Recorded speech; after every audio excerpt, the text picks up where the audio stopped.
Muy bien. Bueno, nos toca hablar hoy día de esta novela llamada Lazarillo de Tormes, muchachos. El Lazarillo de Tormes. Muy bien. ¿De qué trata esta novela? ¿De qué nos trata? ¿A quién le decían Lazarillo? Bueno, acá vemos una imagen. Acá está el Lazarillo, pues es un niño, casi de 8 años, ¿ya? Uno de sus amos, comiendo unas uvas. Ahí vamos a contar también sobre un poco de esta escena, ¿no? Que podemos ver ahí en la imagen, que está dentro de la novela El Lazarillo de Tormes. ¿Qué características tiene esta novela, chicos? Primero, ¿cuál es el tema principal? Nos habla sobre la honra y los tipos de honra en los personajes, ¿no? La honra y por otro lado la pobreza que padece, pues, ¿no? Más que nada él, pues, ¿no? Este niño que padece. Otros temas que también se pueden ver en la obra, por ejemplo, la crítica al clero, el aspecto religioso. Crítica al clero quiere decir a los que pertenecen a la iglesia. Podrían ser por ahí frailes, podrían ser clérigos, podrían ser bulderos, ¿no? Abades, arciprestes. Entonces, estos personajes no van a tener de cierta manera muchas virtudes, ¿no? Por ahí se va a evidenciar en ellos, por ahí de repente la avaricia, la lujuria, la estafa, el engaño, la traición, la infidelidad, o sea, muchos defectos. Y si te das cuenta es una crítica pues al clero. Y si esta novela habla sobre una crítica al clero, por ahí como que ya podemos entender el por qué esta novela, El Lazarillo de Tormes, es de carácter anónimo, ¿no? No se conoce al autor. Imagínate si estamos en un periodo donde la iglesia está siendo cuestionada, porque recuerda que en este periodo se da esto de la contrarreforma. ¿Y el por qué? Porque nace la reforma protestante, un grupo de personas, de religiosos, se quieren desligar de la iglesia y formar su propia iglesia, ¿no? Porque acusan a la iglesia que ha caído en vicios, ¿no? Que ha caído en hechos de corrupción, se ha perdido prácticamente, ¿no?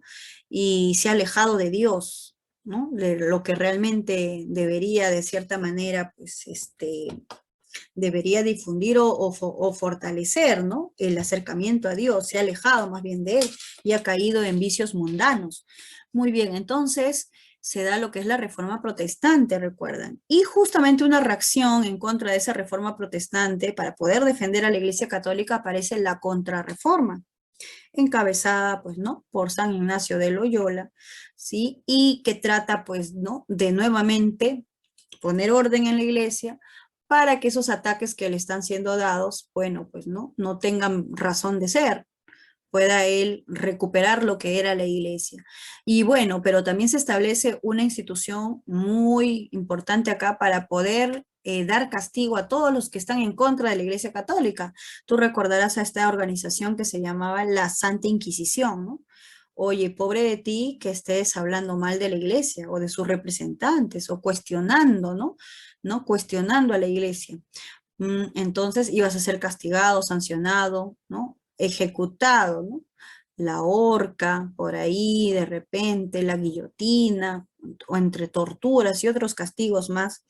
Bueno, entonces nadie quería hablar mal de la iglesia, lo podían hacer, pero ¿no? Ocultándose tal vez. Por eso esta novela, mira, como critica al clero y a los personajes que forman parte del clero y evidencia sus defectos, muy bien, por eso es de origen anónimo, pues probablemente para no tener que padecer algún tipo de recriminación o castigo e incluso la muerte. Por otro lado, otros temas son la oposición de las clases sociales. Ya hemos hablado de eso también, ¿no? Va a haber varias clases sociales que se van a manifestar en los personajes. Educación con violencia y venganza. O sea, aquí este niño, mayormente el pícaro, recibe una educación a la inversa, una educación degradada. O sea, en vez de enseñarte a que seas bueno, que siempre digas la verdad, que seas honrado, honesto, ¿no? Valiente, oye, más bien te enseña lo contrario, ¿no? Que huyas al peligro, no lo enfrentes, que engañes, que robes, que estafes. Entonces, es una educación con violencia porque también, ¿no? Hay castigos físicos que recibe el niño, ¿ya? Muy bien. Y bueno, venganza también, ¿no? La violencia nunca trae nada bueno. Si él le pegan, él también querrá pegarle a ese otro que le ha pegado, ¿no?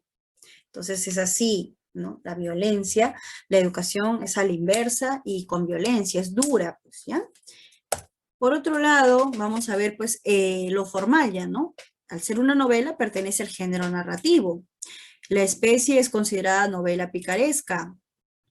Tiene un prólogo, esta es su estructura, presenta un prólogo como una introducción y luego vienen 7 tratados. 7 tratados, 7 historias donde se te habla de los diferentes amos que va a tener pues Lazarillo de Tormes, el personaje principal. No tiene una unidad argumental, ¿no? Porque te dije, cada tratado habla de los amos, ¿no? Y como que son mini historias que tienen un inicio y fin, ¿no? Entonces, terminas un tratado, empiezas el otro y ya te está hablando de otro personaje. Oye, me pasó esto ya con esta persona y empieza su historia, ¿no? Termina otro tratado y así. Entonces, no tiene una unidad argumental. Narrador protagonista quiere decir jóvenes en primera persona, señoritas, mira en primera persona, no te olvides, esta novela tiene narrador protagonista, primera persona, y la narración es lineal, o sea, los hechos se cuentan de manera lineal y ¿no? Cronológicamente lineal, ¿no? Sin saltos temporales, ¿no? Todo secuencialmente nada más. Descripción de la sociedad española del siglo XVI principalmente, ¿no? Del siglo XVI, ¿correcto? Ahí está, o sea, más que nada de todo este periodo del Renacimiento, pero como ya te dije, ¿no? Cuando ya está entrando en crisis España. Ambientado principalmente en las ciudades de Toledo, Salamanca, por ejemplo. Usa el humor y la sátira, ¿no? La ironía, la burla para poder contar algunos eventos, ¿no?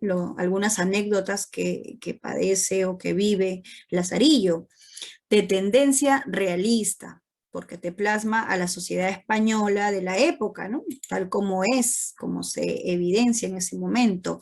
Y la intención es ética o moralista, porque te trata de hacer reflexionar, primero demostrarte cómo era la sociedad y que tú también reflexiones sobre esa situación, ¿no? ¿Era justo, no era justo?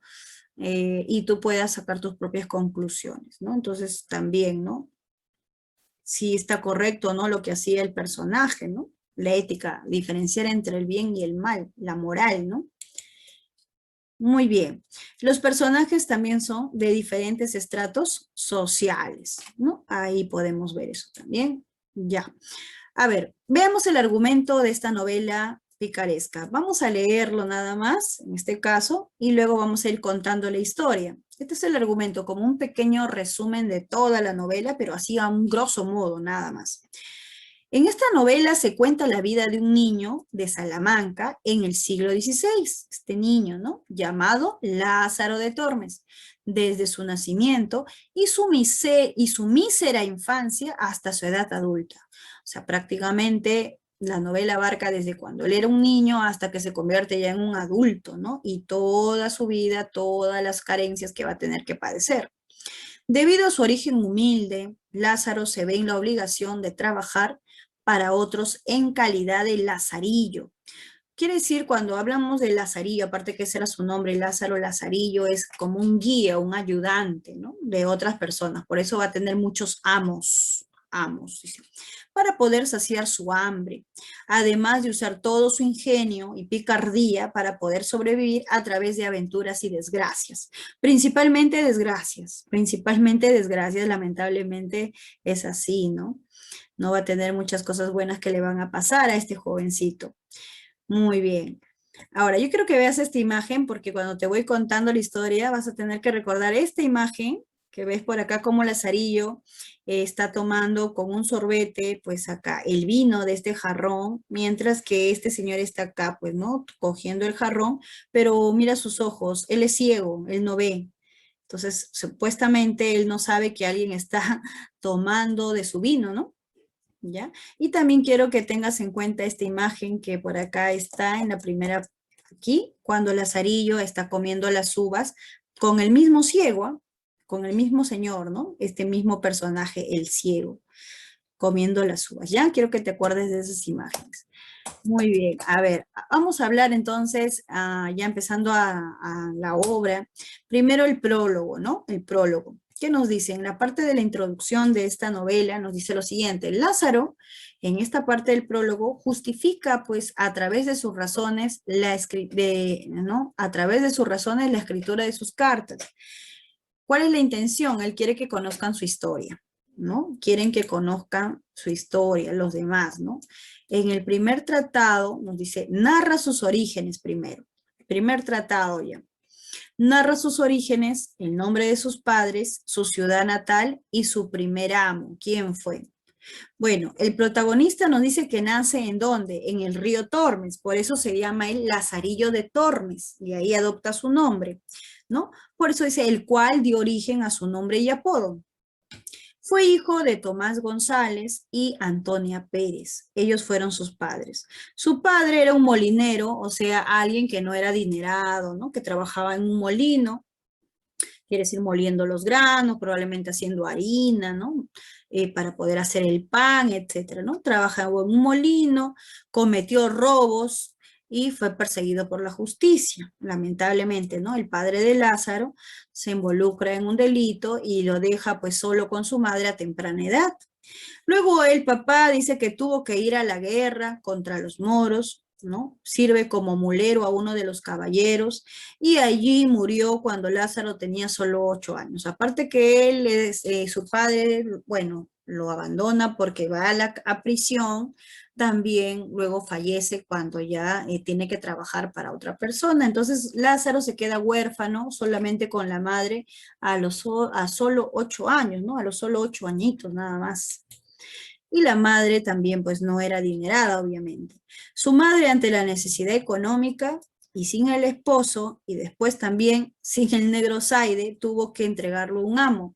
La mamá al quedarse desprotegida sin el padre y tener que mantener, ¿no es cierto?, al Lazarillo, va a trabajar pues como algo así como en un restaurante, en una posada, donde tenía que dar alimento, ¿no? A, comida a otras personas. Principalmente sus clientes nos dicen que eran caballeros. Y Lázaro en su ingenuidad de niño nos va contando en la historia que su madre recibía constantes clientes. Y bueno, cada uno venía y salía de casa, ¿no? Y del cuarto de la mamá, y él decía pues que eran solamente sus clientes, ¿no? Hasta que aparece el negro Zaide, y el negro Zaide iba constantemente a visitar a su mamá, y a veces también se iba de casa y todo bien, pero a Lázaro no le empieza a agradar ya el negro Zaide cuando se va quedando en casa, o sea, ya no viene y se va, ¿no? Se queda. Entonces, ¿por qué? Porque siempre ellos tenían mucha necesidad. La comida la justa alcanzaba para la mamá y para él, ¿no? Una boca más que alimentar era menos comida para Lázaro y eso no le gusta, él más que nada por la comida. Él no se da cuenta de nada de la situación, recuerda que es un niño y todo niño es ingenuo. Por lo tanto, no le cae bien el negro Zaide, hasta que una vez el negro Zaide se aparece y viene con pan, con vino, con salchichas, ¿no? Nos dice con mucho alimento, comida, y a Lázaro eso le gusta, pues, ¿no? Porque va a haber qué comer, va a haber alimentos sobre la mesa. Entonces ya le empieza a caer bien el negro Zaide, pero luego ya se va dando cuenta, pues, que el negro Zaide no era solo el amigo de mamá, sino que era la pareja de su mamá ya, ¿no? La mamá queda embarazada del negro Zaide, van a ser pareja, ¿no? Y Lázaro va a tener un hermanito, un negrito también, porque el negro Zaide era moreno y su hermanito también va a ser pues moreno, ¿no? Tuvo que entregarlo así, la mamá ya no puede mantener ahora. ¿Por qué lo tiene que entregar un amo a la mamá? El negro Zaide también va a ser arrestado, ¿no? Por un problema que va a tener en el trabajo. Entonces la mamá se queda con el niño, ¿no? Y se queda con Lázaro, ya tiene 2 hijos, 2 bocas que alimentar más, no puede. Y es así que tiene que entregarlo a un amo ya. Era una costumbre en la sociedad española, así entre estas clases social baja, que los niños a los 8 años, 9 años, ya podían ir con otras personas a servirles de lazarillos, ¿no? De guías y ayudantes para ganarse la vida. O sea, tanta era así la pobreza que los padres tenían que alejarse de sus hijos, ¿no? Prácticamente ya mandarlos a trabajar a temprana edad. Muy bien. A ver, entonces acá nos dice, su primer amo, ¿quién va a ser? Un ciego, ¿no? Un ciego. Lo saca de su ingenuidad inicial hasta desarrollar en él un instinto de supervivencia, nos dice. ¿Ya? Va a ser un cieguito. Ahora, es despertado la maldad del mundo por la cornada de un toro de piedra. embuste con el cual, embuste quiere decir engaño, muchachos, con el que el ciego lo saca de su simpleza, o sea, de su ingenuidad. Después rivaliza en astucia con él en diversos episodios, como el de las uvas o el jarrón de vino, hasta que se venga con un último embuste. O sea, con el ciego, Lazarillo, primero él está contento, pues porque él dice, me voy a ir con él, voy a tener que comer, ¿no? Entonces está contento por ese lado. Pero a pesar que este personaje era ciego, era muy vivo, muy astuto, no podía ver, pero él podía, había desarrollado sus otros sentidos, o sea que no era fácil de engañar. Y, pero también, ¿no? Era un poquito injusto porque mientras que él comía buen trozos de pan con vino, a Lázaro pues le daba la justa, un pedazo de pan y agua nada más. Y a Lázaro también le gustaba comer bien, también quería el mismo vino que tomaba su amo y comer la misma porción que comía su amo. Es por eso que se las va a ingeniar para poder engañar pues al ciego. Y en una de esas, pues primero el ciego engaña a Lázaro y lo hace despertar y salir de su ingenuidad, ¿no? Se van por un lugar en donde hay un monumento, una estatua de un toro de piedra, y él le dice, oye, ¿escuchas el sonido que sale de ahí? Y Lázaro dice, ¿qué sonido, no? Y él todo ingenuo va y se pone a escuchar, ¿no? No escucho nada, entonces el ciego se burla de él, lo agarra de la cabeza y ¡pam!, ¿no? Lo somete contra las piedras, pues, ¿no? Contra la estatua. Y golpea al pobre Lázaro. Y le dice, oye, pues, ¿no? Tú tienes que ser mucho más vivo, ¿no? Si yo soy ciego, ¿no? Tú tienes que ser mucho, si yo soy el diablo, tú tienes que ser mucho más astuto que el mismo diablo, le dice, ¿no? Para algo te quiero, para que tú me ayudes, no para que me minimices, sino para que me aumentes, ¿no? Ya, entonces, como que diciendo, despierta, ¿no? Avívate. ¿Ya? Eso le dice, pues, ¿no? A la mala, claro, a golpes, ¿no? Lázaro va a tener que entender eso a golpes. Luego ya Lázaro va a ser astuto, pues, va a ser también vivo como el ciego. En una ocasión, el ciego se dedicaba a pregonar, iba por las calles, se sentaba en un lugar, pregonaba, ¿no es cierto? Pasajes bíblicos, así, y la gente le daba limosnas. Y es así como sobrevivían ellos. Lázaro va a aprender del ciego a pregonar. Y en una de esas, bueno, van a tener oportunidad de comer unas uvas, ¿no? Donación de las personas que por ahí han pasado y le han dejado a ellos. Entonces le dice, mira, tengo unas uvas y el ciego dice, vamos a compartirlas. Y empiezan a comer las uvas, ¿no? De una en una, ¿no? La idea era comer de uno en uno, de uno en uno, de manera equitativa. Pero de pronto el ciego empieza a comer de dos en dos. Y Lázaro no le dice nada, ¿no? Que si le dice algo, el ciego se molesta. Pero Lázaro no es tonto. Entonces Lázaro dice, yo también voy a comer de dos en dos, igual él no ve, ¿no? Entonces no reclama nada Lázaro, porque él también está haciendo lo mismo. Pero luego Lázaro, ya muy vivo, voy a comer mejor de tres en tres, dice, ¿no? Y empieza a comer de tres en tres. ¿No? Come, come, come, ¿no? Y las uvas se acaban rápidamente. Y entonces al final, pues el ciego obviamente se da cuenta, ¿no? Pero ¿cómo dirás tú si él no ve? Y le reclama, pues, ¿no? ¿Y por qué se han acabado tan rápido las uvas si yo no he comido tanto, ¿no? Y Lázaro no podía ni contestar porque estaba con las uvas en la boca. Pero le dice, pero yo no he comido, yo he comido solo de uno en uno, como usted dijo, ¿no? Ah, sí, pero yo estoy seguro que tú has comido más. ¿Cómo lo sabes? ¿Por qué? Porque nunca me reclamaste cuando yo empecé a comer de dos en dos. ¿Por qué no me reclamarías si habíamos quedado de una en una, ¿no? Ah, ya, entonces el ciego ya se había dado cuenta. Entonces, cuando tú no reclamas es obviamente porque estás haciendo lo mismo, ¿no? No tienes de qué quejarte. Entonces ahí, pues Lázaro también se gana su golpe, ¿no? El ciego lo castiga, ¿ya? Lo castiga. Ese es uno de los episodios. Por otro lado, viste la imagen donde él está tomando, ¿no? De su vino, del amo, del ciego, con una sorbete, una pajilla, ¿no? Y era porque también el ciego no le permitía tomar su vino. Entonces ese también lo hace, pero también va a ser sorprendido. Y también es castigado. ¿Ya? Hasta que ya Lázaro se cansa de los abusos del ciego. Pues dice, no, no, no, demasiado me golpea, ¿no? Mucho abusa de mí. Y un día lo engaña. Prácticamente decimos que el alumno supera al maestro. Lo está guiando al ciego y tienen que cruzar este riachuelo, ¿no? Y cuando están por aquí le dice, mira, vamos a cruzar, ¿no? Tienes que saltar, ¿no? Con toda tu fuerza, con toda tu fuerza, con todo tu impulso, porque si no vas a caer al agua. Y el ciego le hace caso, pues, ¿no? Entonces Lázaro, muy astuto, lo coloca a su amo delante de este poste. Y cuando se impulsa el ciego para saltar, va directo contra el poste y se golpea. Un porrazo en la cabeza, obviamente, y cae desmayado, ¿no? Un gran golpe en la cabeza y cae desmayado.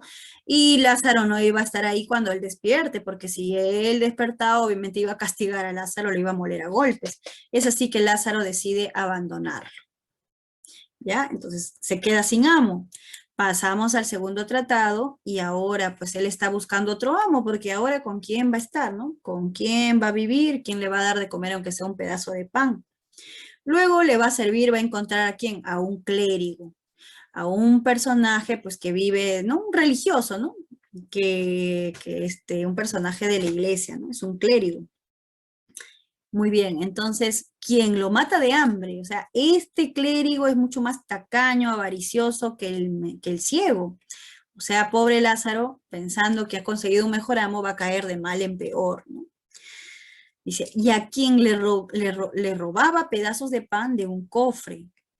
El clérigo lo confunde a oscuras y tomándolo por culebra descubre el engaño. Le da una tremenda paliza y lo arroja de su casa persignándose antes. O sea, todavía malo, pero todavía se persigna, ¿no? Eso tipo cucufato, ¿no? Como que se da golpes en el pecho, pero al final no hace nada por el prójimo. ¿Qué sucedía con este clérigo?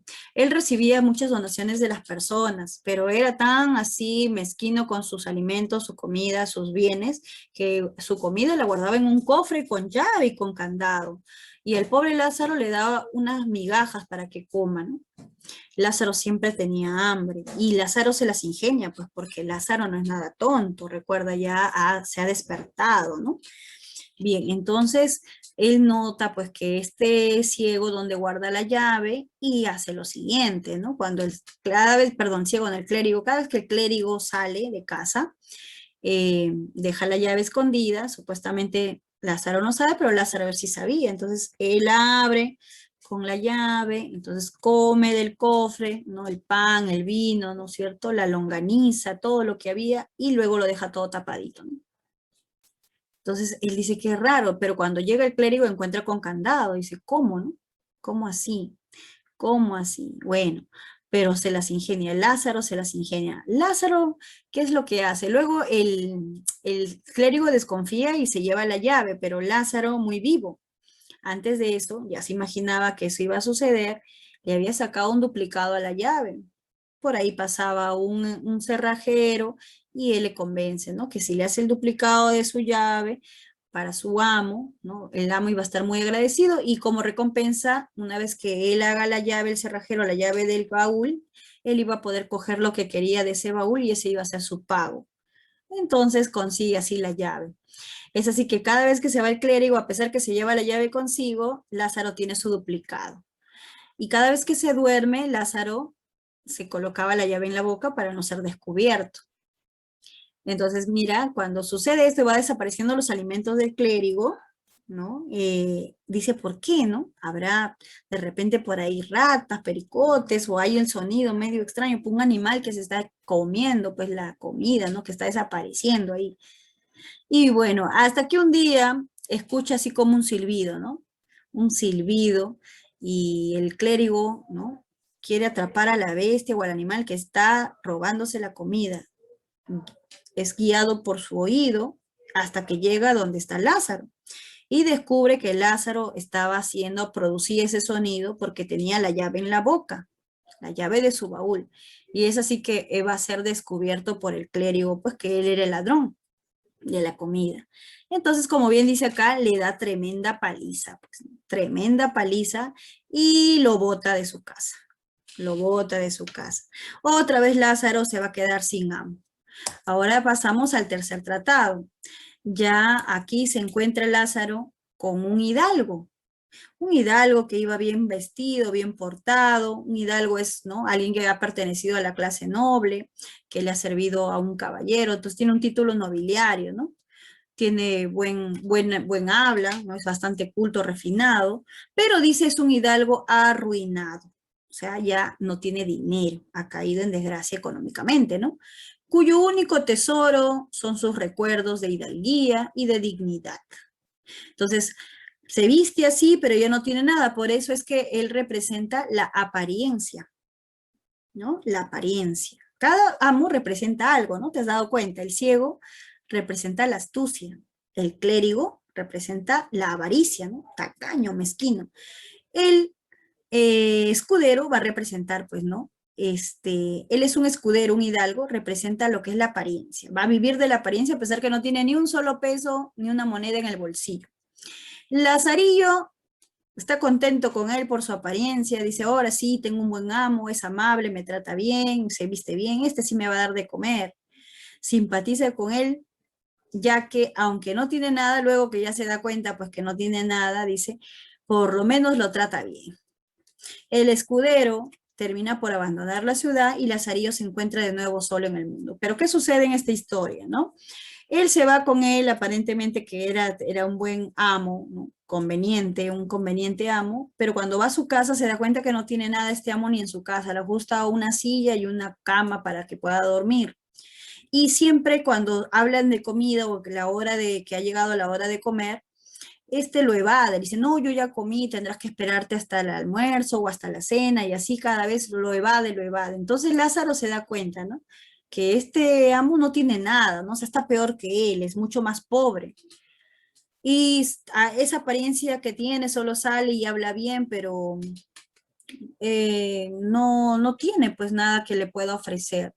Otra vez Lázaro, ¿no? Ha caído, se puede decir, otra vez de mal en peor, ¿no? Va de mal en peor. Bueno, pues, pero a pesar de todo, dice que se encariña con él porque lo trata bien, él es amable, no lo golpea, ¿no? Y todavía le enseña algo, ¿no? Que siempre él tiene que ir con la frente en algo, ser orgulloso, como él, ¿no? Como él, sí. Ya que recuerda sus épocas de hidalguía, ¿no? Muy bien, pero bueno, Lázaro se las ingenia para comer y es así que pone en práctica lo que había aprendido del ciego, ¿no? Pregonar en las calles y se va a buscar su propio alimento. Él es el que va a llevar el alimento a la casa del escudero y lo va a mantener el escudero, de cierta manera. ¿Ya? Lo va a mantener. Luego, cuando el escudero ya es acorralado por las deudas que tiene de esa casa donde vive y le cobran las rentas, bueno, sale huyendo y es así que Lázaro nuevamente se queda solo y lo va a abandonar. Lo abandona. Lázaro se queda muy triste, como te digo, porque se había encariñado con él. Bueno, se queda solo nuevamente, vamos al tratado cuarto. Lázaro entra al servicio de un fraile, nos dice, de la Orden de la Merced. A ver, otro personaje religioso, ¿no? Ahora estamos hablando de un fraile. Dice. Este hombre es muy religioso y su mayor afición es dar largos paseos. Él sufre de un pecado, ¿no? La lascivia. ¿Qué es la lascivia, muchachos? La lujuria, pues. Entonces, es esos religiosos que, bueno, se dan golpes en el pecho, pero también sienten debilidad por los placeres carnales. Este fraile regala a Lázaro su primer par de zapatos. Un día Lázaro termina abandonándolo porque, bueno, este fraile tenía que ir de un lugar a otro, de un lugar a otro y Lázaro no aguanta ese ritmo, ¿no? Y dice, le regala un par de zapatos, pero ese par de zapatos se les termina demasiado rápido por la vida tan errante que tenía. Entonces Lázaro lo abandona.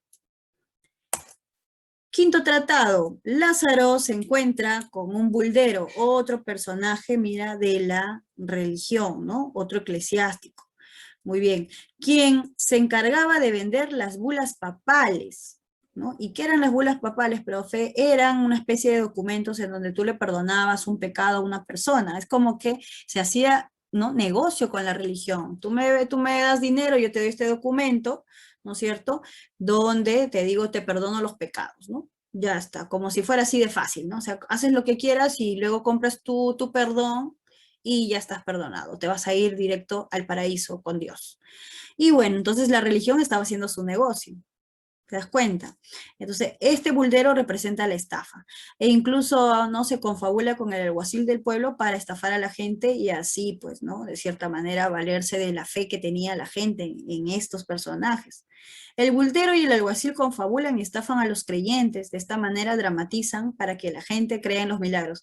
Hacen todavía, ¿no? Su show en las plazas públicas, asemejando que hacen algunos milagros y todo ello, ¿no? Y la gente cree, pues, ¿no? Fanatismo ahí también, ¿no? Sí, compraban esos documentos. Y entonces se enriquecía, ¿no? A costas de la fe de las personas. Esto no le va a gustar a Lázaro, porque él pensó que era real todo lo que ellos hacían, y hasta que él se da cuenta que la gente era engañada. Entonces, por eso es que Lázaro, después de 4 meses, se asusta de eso porque él no quiere ser castigado por Dios. Entonces lo deja y parte, lo abandona al buldero también. En el sexto tratado, vamos a ver por aquí, ¿no? Su siguiente amo fue un maestro pintor de panderos, ¿no? Con quien no duró mucho, nos dice. ¿Ya? No duró mucho, ¿no? Entonces, por eso este amo, como que no vamos a hablar mucho de él. Una vez que Lázaro entró a una iglesia, conoció a un capellán, quien sería su próximo amo. El capellán le dio, dice a Lázaro, un burrito y 4 cántaros, ¿no? Recipientes con agua para vender agua en la ciudad. Él es el que el capellán le da su primer trabajo y Lázaro se gana sus moneditas, ¿no? Va a ahorrar, pues, ahora por fin le van a pagar, ¿no? Sus anteriores amos no le pagaban nada, la justa le daban un plato de comida y eso. Este fue el primer trabajo serio pues para Lázaro. Estuvo bajo esas condiciones durante 4 años y fue capaz de comprar su primera espada y ropa. Cuando en esta época un hombre tenía pues su espada, ¿no? Y su ropa, por ahí, su capa, era visto con respeto, pues, ¿no? Como si ya fuera un hombre, pues así vamos a decir, de la clase, de la sociedad. Entonces Lázaro por fin se puede comprar esas vestimentas. En el séptimo tratado, después de su larga estancia con el capellán, Lázaro se encuentra un alguacil, que se convierte en su octavo amo. Con él dura poco tiempo, ya que considera que el trabajo y los pensamientos del alguacil son demasiado peligrosos y cercanos a la muerte. Entonces, a Lázaro también no le gusta ese trabajo, dice, porque es muy peligroso, ¿no? Muy peligroso. Lo abandona por ser un trabajo muy arriesgado. Este alguacil representa para él el peligro, pues, el peligro. Al final a Lázaro era algo que lo golpeaban y eso no le gusta. Por último, consigue el cargo de un pregonero, ¿no? ¿Te acuerdas lo que le había enseñado el ciego, ¿no? A hablar en las calles y tiene una buena oratoria Lázaro, entonces empieza a hablar, consigue, gracias al arcipreste de San Salvador, un arcipreste también es un cargo religioso, dice, le ofrece un trabajo, pues, le ofrece trabajo, ¿no? Este trabajo de pregonero, casa y la oportunidad de casarse incluso con una de sus criadas. Lázaro afirma que ha alcanzado al fin la felicidad porque ahora, mira, ya tiene un trabajo, va a tener una esposa, ya está bien vestido, tiene su dinerito, oye, ya se insertó a la sociedad, él se siente así, ¿no? Pero ha debido perder su honra, ¿sabes por qué? Porque la criada que le ofrece el arcipreste era realmente pues su concubina, su amante, ¿no? Este arcipreste estaba con esta mujer cada vez que a él le daba la gana, ¿no es cierto? Y a ella le haces la esposa pues de Lázaro. Y cuando a Lázaro le llegan los chismes que, mira, cada vez que él se va de casa, el arcipreste entra a su casa y no sale de ahí todo el día, entonces toda la gente ya sabe que la mujer les infiel con el arcipreste. Bueno, Lázaro se niega un poco a escuchar eso, ¿no? Y luego lo enfrenta pues al arcipreste, pero este le dice, ¿no? Pues se dice que su mujer es la amante del arcipreste, pero el arcipreste dice, oye, ¿sabes qué? Gracias a mí has conseguido esta posición social, te conviene. Y Lázaro, para mantener su posición social, hace oídos sordos a dichos rumores. Ahí evidenciamos a lo que le llamamos el pecado de Lázaro, porque prácticamente venden su honra para poder ascender socialmente. ¿Ya? Se logra, ¿no? Lázaro logra salir de esa situación de pobreza, hay un marcado optimismo por ese lado, porque se supera una situación difícil, pero ¿a qué costa? ¿A qué precio? ¿No? ¿A qué precio? Al de aceptar, en este caso, este tipo de relación, ¿no? Este adulterio, y hacer de oídos sordos, ¿no? Hacer de oídos sordos. Muy bien, ese es el argumento, muchachos, pues de la obra de Lazarillo de Tormes. Bien, ahora vamos a analizar brevemente lo que es algunos fragmentos de Lazarillo, ¿ya? Por ejemplo, en las partes que están resaltadas podemos ver este rasgo, que la narración se va a dar en primera persona. La novela se centra en la figura de Lázaro, quien en primera persona nos narra su vida desordenada, ¿no? Y él, bueno, acá cuando él dice, pues sepa vuestra merced, dice que a mí me llaman Lázaro de Tormes, ¿no? Mi nacimiento fue dentro del río Tormes. Entonces, en toda la narración vemos que él habla en primera persona, está contándole su historia a otros, ¿no? Eso es narración en primera persona, muchachos. A ver. Por otro lado, también el estilo epistolar, porque acá dice, ¿no? Pues sepa vuestra merced, o sea, está escribiendo una carta hacia alguien, ¿no? Hacia alguien, ¿no? A vuestra merced. Desconocemos pues a quién se refiere o a quién la dirige, pero el estilo es epistolar a través de cartas. Se evidencia también su origen o su clase social.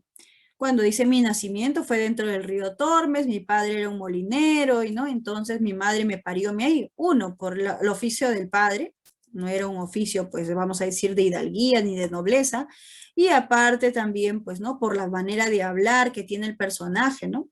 Y me parió, ¿no? Me parió, dice, me parió ahí, allí, ¿no? Entonces también su manera de hablar, ¿no? Dice, nacido, por ahí, pues, ¿no?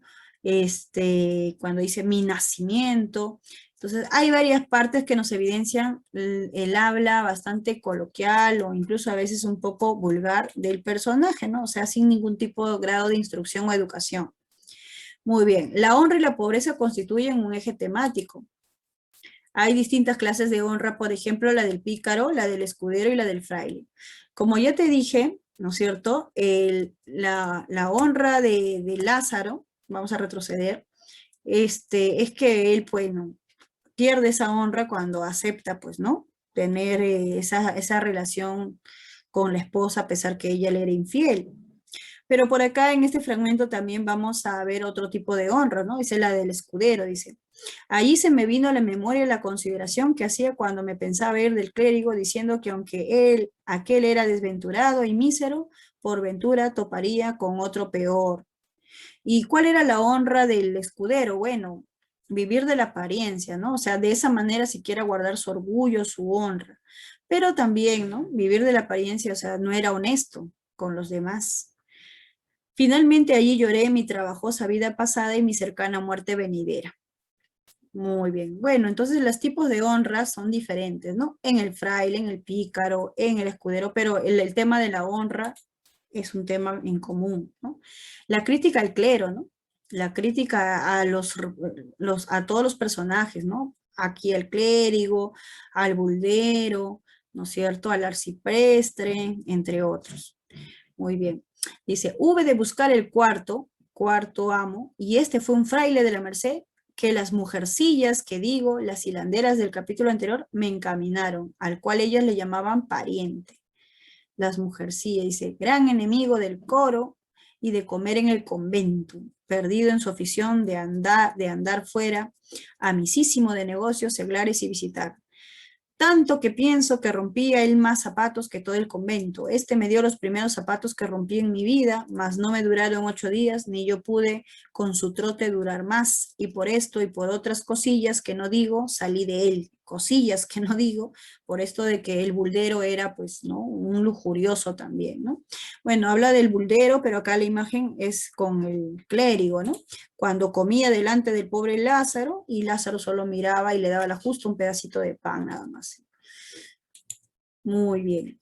Por otro lado, vemos el humor y el sarcasmo y un lenguaje sin mayor ornamento formal. Mayormente los personajes, recuerda, son, ¿no?, de la clase social baja, pero hay diversos personajes que por acá podemos resaltar. Por ejemplo, tenemos por aquí, acá nos dice, por ejemplo, canónigos y señores de la iglesia, o sea, la religión, el clero. Por ahí tenemos a caballeros también, ¿no es cierto? Por ahí tenemos a otros personajes más, ¿sí? Nos dicen caballeros de capas caídas, ¿no es cierto? Por ahí ya está. Entonces, hay diversidad de personajes, muchachos. Ya, acá en la primera parte dice humor, sarcasmo y un lenguaje sin mayor ornamento. O sea, este episodio, este fragmento pertenece a cuando hay una parte en donde su hermanito, antes que él se vaya con el ciego, el hijo del negro Zaide, tiene una situación con el papá. Recuerda que ese niño más que nada se ha criado pues con la mamá y con Lázaro, que eran blancos, ¿no? Y el papá siempre se iba a trabajar, prácticamente no veía a su padre, el niño. Un día cuando el negro Zaide lo quiere cariñar y se le acerca, este niño le dice así, pues, ¿no? Cuando se le acerca a su papá con miedo, ¿no? Y señalándolo con el dedo le decía, mamá, mamá, coco, coco. O sea, como diciendo, ¡ay, qué miedo, ¿no? El monstruo, ¿no? El coco, porque era negro, pues. Entonces el negro Zaide respondió riendo, le causó gracia, pero también dijo, y de puta, le dice, ¿no? Como ya sabes qué quiere decir, ¿no? Entonces ahí vemos un lenguaje sin ningún tipo de ornamento, un lenguaje subestándar, ¿no? Con algunos improperios incluso. Ahí se evidencia claramente ese tipo de lenguaje. Pero es bastante gracioso que el niño se asuste de su padre, ya que no se ha visto al espejo y él tiene el mismo color que el padre, ¿sí o no? Es por eso que Lázaro dice lo siguiente: yo, aunque bien muchacho, noté aquella palabra de mi hermanico y dije entre mí, ¿cuántos debe de haber en el mundo que huyen de otros porque no se ven a sí mismos? ¿No? Esa reflexión muy interesante. Ese niño no se veía a sí mismo y se asustaba de su padre, que prácticamente era igual que él, ¿no? Muy bien. A ver, vamos a otra parte. Ahora, nos dice otra característica que encontramos en la obra es, por ejemplo, la violencia y la venganza, ¿no? Ahí ya hemos hablado, pues, ¿no? Que el aprendizaje es asumido, pero de manera violenta, ¿sí o no? De manera violenta, ¿no? De manera violenta. Vemos esa parte donde Lazarillo se venga del ciego, donde también el ciego lo golpea contra el toro de piedra, ¿no? Entre otras, ¿no? Y acá también una parte en donde están comiendo y bueno, también sufre una gran golpiza el pobre Lazarillo, ¿ya? Para que ustedes puedan analizar. Muy bien. ¿Cómo se estipula una pregunta sobre el tema? Vamos a ver, por acá tenemos algunas preguntas de eco que se ha realizado. Vamos a ver cuáles serían las respuestas. Dice, en el Lazarillo de Tormes, el ciego se dio cuenta que Lázaro comía las uvas de tres en tres por el ruido que Lázaro hacía al masticarlas, porque el racimo se acabó demasiado pronto, porque el ciego las comía de dos en dos y Lázaro no protestaba, porque un tercer personaje se lo dijo al oído, o porque otras veces Lázaro había hecho lo mismo. ¿Qué hubieras marcado tú? ¿Qué marcarías tú? Ya, yo estoy segura que has estado atento o atenta a la explicación y hubieras marcado, ¿cuál clave? Mira, esta fue una pregunta de San Marcos, ¿no? El año 92, profe, hace muchos años, sí, pero recuerda que en San Marcos repiten las preguntas a veces, ¿no? La respuesta, ¿cuál fue? La respuesta fue, pues acá podemos ver la clave C. ¿Te acuerdas que te dije que él no protestaba? ¿Pero por qué? Porque él estaba haciendo lo mismo y más todavía, ¿no? Entonces, ¿por qué? Dice, porque el ciego las comía de dos en dos y Lázaro no protestaba. Es así que el ciego se da cuenta que estaba siendo también engañado. Marque la alternativa que complete correctamente el siguiente enunciado sobre la obra Lazarillo de Tormes. En la novela, el pecado de Lázaro se produce cuando el protagonista... ¿Cuál hubieras marcado tú? Esta es una pregunta elaborada por la CEPRE San Marcos, el año 2019. Entonces, ¿la respuesta cuál era, muchachos? La respuesta es la B. Porque se casa con la criada del arcipreste y se reinserta a la sociedad, pero ¿a qué costo, no? ¿A qué costo, no? O sea, aceptando compartir a la mujer, ¿no? Viviendo en adulterio prácticamente. Él no lo cometía, pero aceptaba la situación, ¿no? Entonces ahí su honra es mancillada de Lázaro de cierta manera, pero quiere vivir con eso, ¿no? Con tal de ascender su posición social, ¿no? Muy bien, chicos. Bueno, esto es lo que corresponde a la parte teórica del tema. Ahora vamos a pasar a desarrollar.